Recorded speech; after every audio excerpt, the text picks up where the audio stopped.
Hello, Maverick fans. Welcome to another episode of the Mavpuckcast. I am John. Today I am here with Brent Bean. Jason, oddly enough, is in Colorado right now. His mom is having surgery, so Jason was unavailable to do the podcast, but Brent was out in Colorado Springs with us. But before we get to that, we want to thank our founding members for their support of the Mavpuckcast this season. As I am talking, you are seeing a scroll of the names of those who've donated to support the Mavpuckcast and Mavpuck.com. Their names will also appear at the end of each episode, and Brent and like his family members, they are all founding members. So Brent, thank you for being a founding member of Mavpuck.com. Absolutely. Jumped on it as soon as I could last season. We've got to talk about that Colorado College Series out in Colorado Springs. As I mentioned, Bridget and I were there.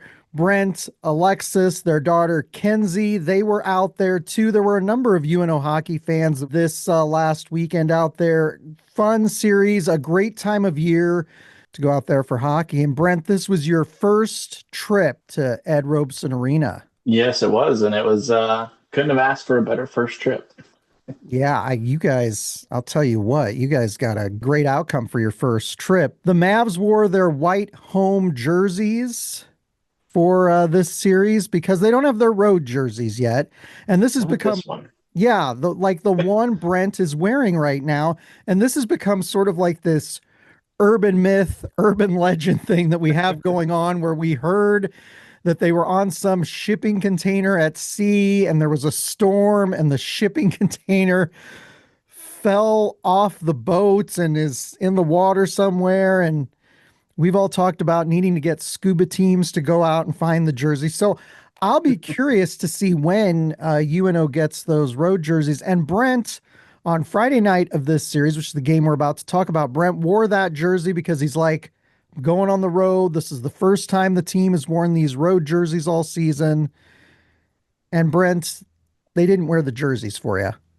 They did not. As I mentioned in the intermission on Friday, there was actually a good handful of the Omaha fans that we saw walking around actually had this on too. So I went down for warm-ups on Friday, and I was right across from the Omaha bench. And I think the couple coaches that were on the bench waiting for the players to come out noticed, and we're kind of joking with each other that I was wearing it. And I'm sure they had their own little jokes too about not being able to wear them. But like you said, I kind of wore it just for the occasion.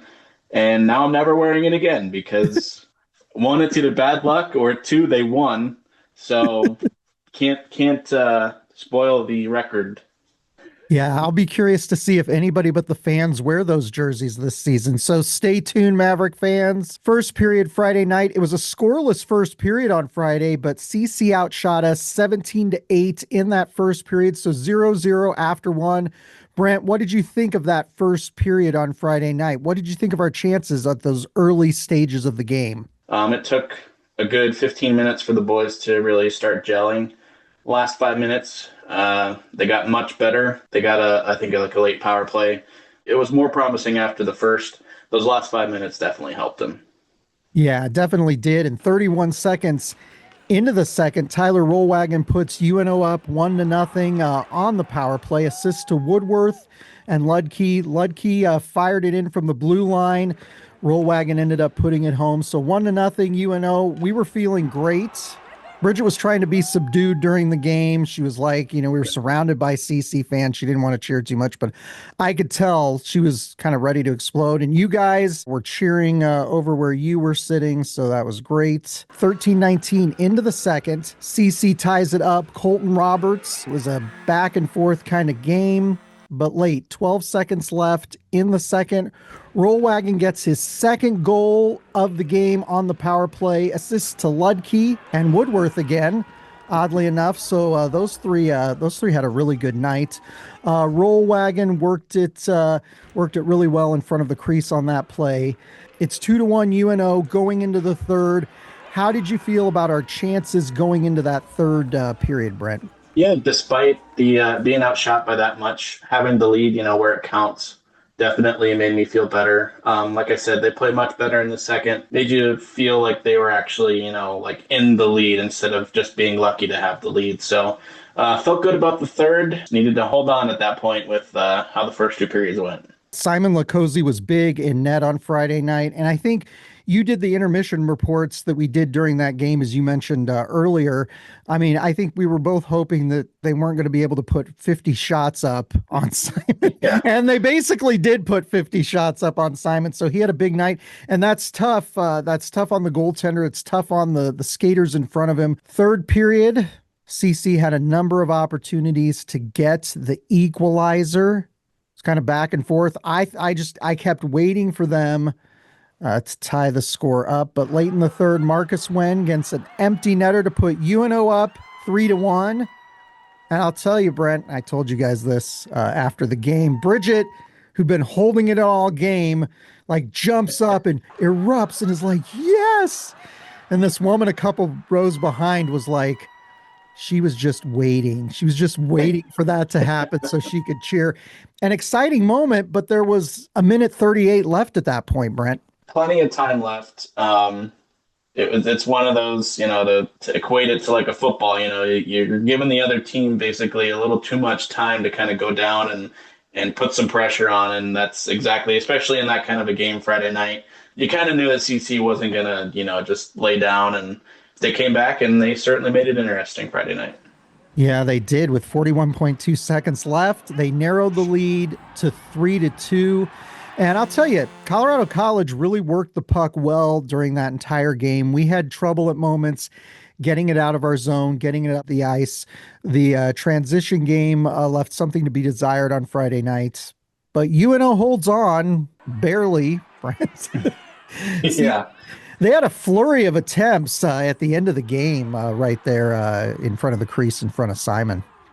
Yeah, despite, the first 58 minutes putting up, I'm sure, 46 shots, they had about 5 to 10 there in the last 30 seconds that Simon really needed saves on, and the boys were able to get the puck out, and they made one save like right at the buzzer. I think it was De La that was literally on the line that blocked a shot there at the end, and the boys were able to clear right after that and escaped with the win, basically. Yeah, and you mentioned Aiden Della Gorjandir, and yeah, he had a big defensive play. Fans were talking about that at the end of the game. It was hard for us to see because we were at the opposite end of the ice. We were just sitting there like fingers crossed, hoping that the puck didn't go in the net. And thankfully, as you mentioned, it didn't. So UNO wins 3-2, and I think we were all feeling good out there as spectators. At that point, you're thinking, well, we got to split. So, everything from here on out is gravy. And going into that Saturday night game, Brent, we learned that freshman goaltender Dawson Cowan was making his first collegiate start for the Mavs. And I'll tell you, the fans online were a little owly about that. They're like, Simon just had an amazing performance, showing why he was the NCHC goaltender of the year last season. And they're like, why are they starting the freshman now? But sometimes when you have a new goaltender, it's best to get him some game action on the road. But Brent, what did you think about Dawson starting in net for UNO on Saturday night? Yeah, but before knowing that it was kind of the plan going into the weekend that he would get the start Saturday, it made sense.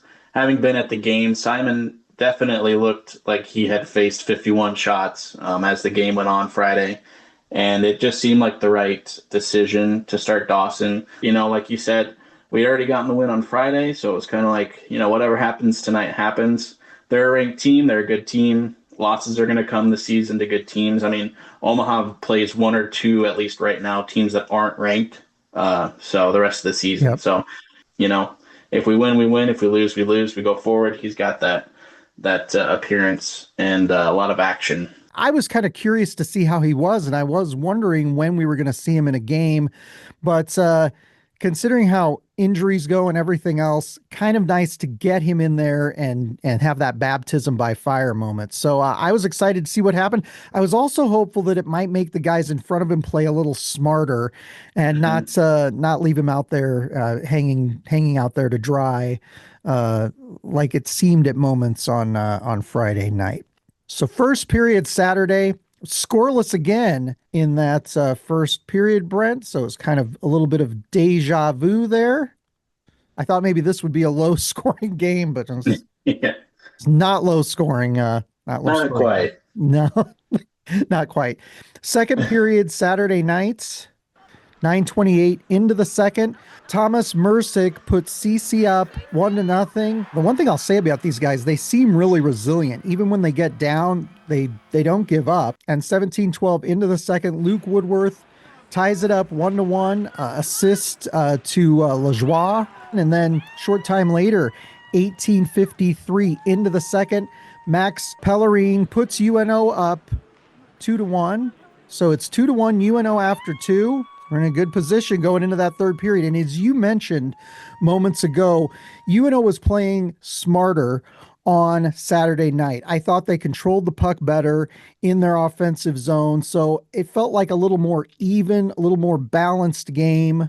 So we go into that third period, and boy, tell you what, Brent, a lot more happened in that period than Yes, I a thought. lot. Oh my gosh. 113 into the third. Owen Beckner ties it up for Colorado College. So it's 2-2 at that point. Then 8:24 into the third. Woodworth gets his second goal of the game to put UNO up again. 3-2, assist to Wong and Wen. Then 15:11 into the third, Brent. Gavin Lindbergh ties it up 3-3. UNO just didn't get the puck out of the zone on that play. And what were you thinking at this point? Because it was back and forth and back and forth. They kind of went along with the whole weekend. That was the first weekend of the NCHC. It was just craziness across the board. And that Lindbergh goal, I mean, it definitely got me down going off of Dawson's helmet into the corner. Like you said, it was a bad turnover. They had two guys trying to get out of the zone and missed both of them, went right to the guy. And he found a way to get the puck in the net. And at that point, you just kind of have to go, all right, we're back even. Let's go get the next one. That's right. 35 seconds later, Sean Chagall puts UNO up 4-3, assist to Pellerine. It was a neutral zone turnover that led to that 2-on-1 opportunity for UNO, a really pretty goal for the Mavericks there. So it's 4-3, 4-3 at that point, Brent. CC had a number of opportunities to tie it up, but 18:05 into the third, Jacob Gavin gets an empty net goal to put UNO up 5-3. And as we were sitting there watching in that arena, he just lofted that thing up. I think he just wanted to get it out of the zone, get it out of the way of any of the skaters, and that thing managed to go right in the net. So Felt like it went 50 feet in the air, and it was like time had just stopped. That game, like you were saying, you guys don't normally sit on the ends. Well, we don't normally sit like center ice, and that's where we were. And from our angle, it was like just like time had stopped as it's going up and down and trying to do the angle in your head. And then as it came down and went in, it's just elation. And I'm sure, as you're going to allude to, it was about the exact same time left as Friday night, and everyone started leaving, and you're like, you were not here last night because this game is not over. yeah, it was great to get the empty netter, but as you mentioned, there was way too much time left. 28 seconds later, CC's Klav Vainberg narrows Omaha's lead to 5-4. And CC had some opportunities late to tie it up, but the Mavs hold on to win. 5-4, Brent, sweeping Colorado College in their first conference series and first road series of the season. So a big win. And you had talked a little bit, Brent, about the significance of UNO in season openers in the NCHC last week on Twitter. What was their record in season opening games? Yeah, so in first games, including the pod year, so just the first game that they played, they were 3-9 coming into the weekend, and they had lost 7 straight before Friday night's win. So it was their first win since 8 seasons ago. And again, that one also came in Colorado College at the World Arena when, the Tigers played there. So first NCHC opener win since then. And I haven't checked now. I'm sure I'll tweet about it or something after this. But first sweep in a long time, probably a couple seasons before that. Yeah, I was gonna say I was trying to remember off the top of my head and I couldn't come up with it. So pretty significant and successful weekend for the Mavs. Mhm. Brent, any final thoughts on this NCHC opening series of conference play this season? Overall, great weekend. I mean, of course, a couple things to clean up. This team, since there's 15 new guys, like having played three ranked teams now and having four out of those six games be wins, they're just going out there to play and they don't care what's happened before. They don't care about all of the struggles or whatever Omaha's had. They're here to win games, and I think that's gonna be one of those storylines that you kind of have to watch the rest of the season. And it was off to a great start this weekend after getting a sweep to get two really gritty wins in a meat grinder of a conference. Yeah, absolutely right. Their demeanor is we're just going out there to play, have fun, and try to win games. And it kind of reminds me of something former Mav Jeff Hogan said in the early years of the program. He was from Hope, British Columbia. And I asked him before one of the big series, it might have been against Michigan or Ohio State, something like that. I said, "What do you think about playing Michigan?" And he's like, I don't know who half of these teams are. I just want to win all of them. And that's kind of the way I feel. These guys were really resilient. It wasn't always pretty, but they got the job done. And great way to start conference play and get six big points, especially on the road. I got to ask you, who is your player of the week for the series out in Colorado Springs against Colorado College? Yeah, I had a few names written down, a couple of the big names, some obvious ones. I will just say real quick, there were six unique goal scorers, nine different players who had assists, which makes 11 unique point getters. There's a lot of players you could go just from points. And I think I'm going to go with one of them. This guy just was on the ice. He was noticeable all over. I'm going to go with Tyler Rollwagon. He had two goals on the weekend, both power play goals on Friday. Really gritty in the paint goals. And like I said, you noticed his presence anytime he was on the ice. So that is my player of the week. He's one of my favorite players, as you're well aware.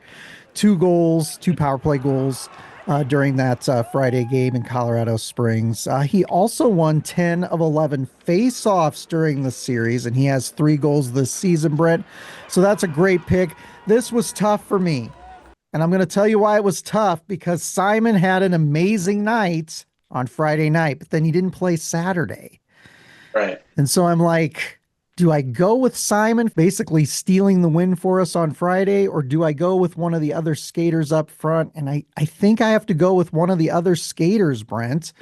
I've got to go with freshman forward Luke Woodworth, who had two goals and two assists in the CC series. He has three goals and four assists this season and is currently second on the team in points. And I've really been impressed with him so far this season.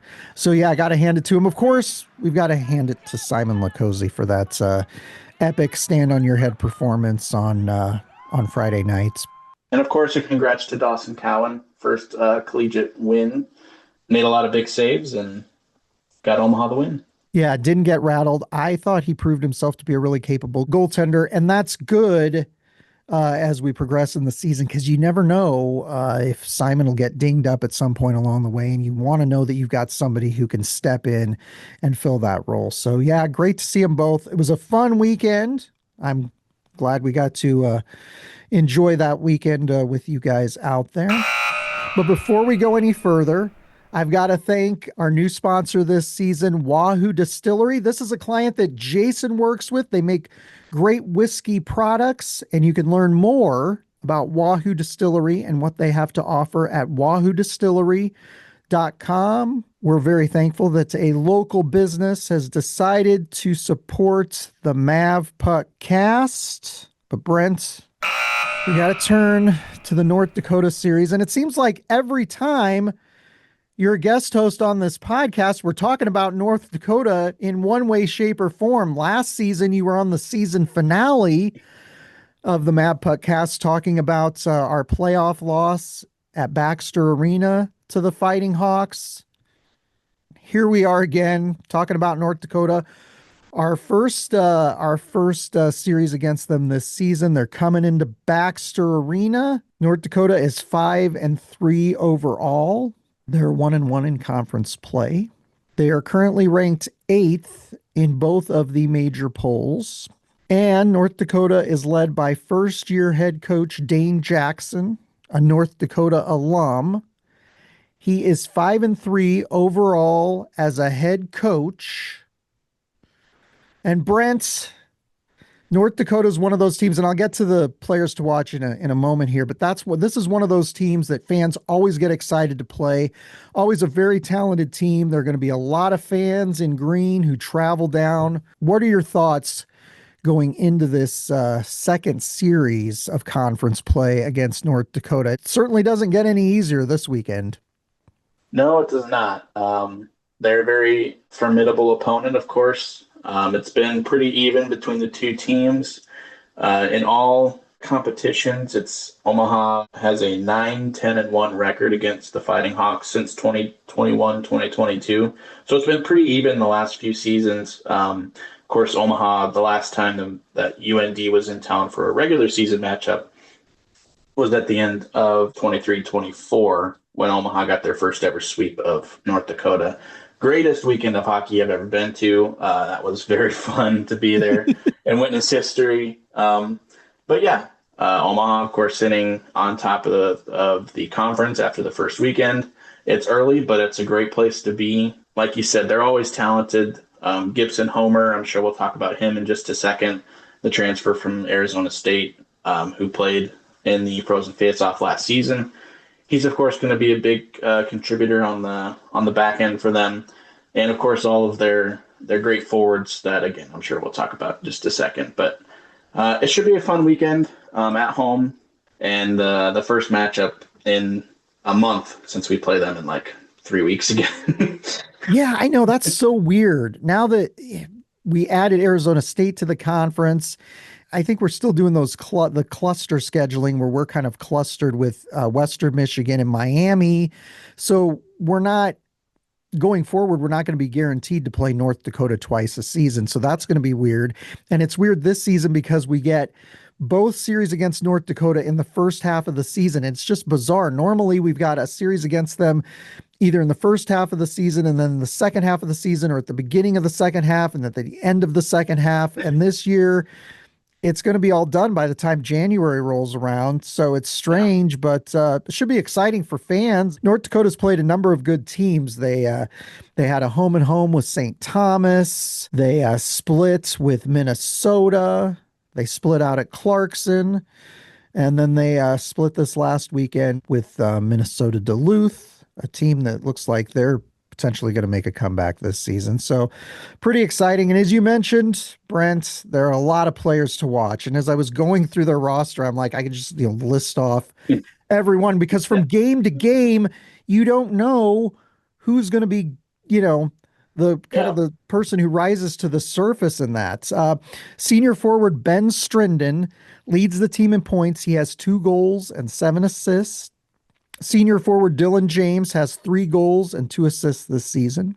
Sophomore forward Max Swanson has 3 goals and 3 assists. And here I am, Brent. I'm just rattling off a bunch of names here. Freshman forward Ollie Josephson has 2 goals and 3 assists this season. He played in the WHL last season, so he's one of those major junior players that we've been talking about early on this season. Another freshman, defenseman Keaton Verhoef, who also played in the WHL last season, has 4 goals and 1 assist. He actually has the most goals for that team. And you mentioned in net, grad student Gibson Homer transferred in from Arizona State. He has a 3.03 goals against average and a .870 save percentage.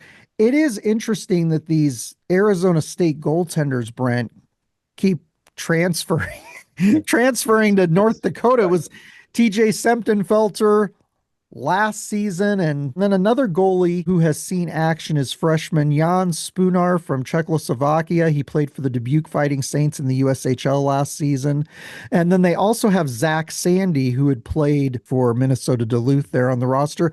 So the goaltending situation, I think I would say, is probably one of the most interesting stories for this team early on this season, Brent. Yeah, Gibson's been pretty decent. As you Yep. said, he doesn't have great stats, but I mean, he's been able to get them some wins. Yep.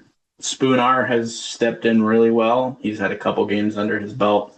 And of course, like you said, third string Zach Sandy, he's played a couple seasons of NCHC hockey, so he's got that experience that you need, Yeah. from a third goaltender. So it's kind of whoever they need to step in there every night to get them a win. So that'll be probably the biggest storyline. I'm sure the goals will come from both teams. I'm sure Simon will play either one or both games this weekend. So it should, like I said, it should be a great weekend of hockey with two really good teams playing against each other. This is always a fun series. And Dane Jackson's first season as head coach. It's going to be weird not looking down and seeing Brad Berry on the bench yelling at the refs about some call or another. But Brent, I got to ask you, what's your prediction? Do you think we'll get swept by North Dakota? Do you think we'll split with North Dakota? Or do you think we'll sweep North Dakota at Baxter Arena on November 7th and 8th? I would love to go with the sweep, but I think just with how the Mavs have played through the first 6 games, I think it'll be a split. I think Omaha loses Friday night, and it'll just be one of those. It'll either be like a close loss or like an overtime loss. And then I think they come back and play a really strong game on Saturday to get the win. Yeah, I think I'll go with the split. Loss Friday, win on Saturday. That is an incredibly sound prediction on your part, Brent. I think it sounds good. That sounds very logical. But Bridget told me, so here's what she said. She said to me, she's like, John, last week before the Colorado College series, you picked a split and then we swept. So she told me I was supposed to pick a split for this upcoming weekend against North Dakota. So should I do it or should I be full bore optimistic and say we're going to get the sweep? I'm torn here, Brent. I don't know what to do. Well, see, the thing is I'd be all right with both. I'd be all right with the split. I'd be all right with an Omaha sweep. So, okay. I don't know. Well, since you picked a split, I'm just going to have to say, I think we're going to come out hard charging on Friday night, and I think we're going to find a way to sweep North Dakota. I think the players are going to be very excited about this matchup. I think there's a real opportunity for them to set the tone, make a statement here as they trudge forth in this NCHC campaign. And to be honest with you, it would be amazing. Right now, we're sitting in first place with 6 points. North Dakota is sitting in second place with 4 points in NCHC play. And I think this is a real potential statement series for UNO to come out, play hard, play smart hockey, and get a couple of big wins. And man, it would be amazing at this point to have 12 conference points racked up already. So that's what I'm going for, Brent, because I want it to happen, whether it's realistic or not. Friday and Saturday's games will be at 7 p.m. Central Time at Baxter Arena. And as Brent and I alluded to, we, of course, are going to be there. And so we think all of you should come out. So go to omavs.com and purchase your tickets if you haven't already, because we need a good Omaha contingent. We don't want keep the green out. We don't want a mediocre crowd and have the North Dakota fans out cheering us. This is our home rink. We gotta get it done. You can listen to the games if you're not coming, but you should come on 1290 Coil in Omaha or online anywhere on the Varsity Network app. Mike Valancourt and Terry Leahy will, of course, have the call. And both games will be streaming on NCHC TV. And be sure to follow Mavpuck on Facebook, Twitter, Instagram, and all of our social channels to stay up to date during the series. And you can follow Brent at Omavs Hockey Fan. And if you're watching this on YouTube, I will put his Twitter handle on there so that I don't have to spell it all out. And then you've got another account that you do updates on too, Brent. Yes, it's very similar to your Mavpuck Twitter. It's at Mavs Live Update on Twitter. And like I said, it's just what Bridget and John do. It's just a different, from my vantage point, from down in the student section. So follow that as well if you'd like. Absolutely. Be sure to give Brent a follow on both of his Twitter accounts because he does great updates, not just during the games, but throughout the week as well, and posts lots of fun stuff. But till next time, Brent, go Mavs. Go Mavs.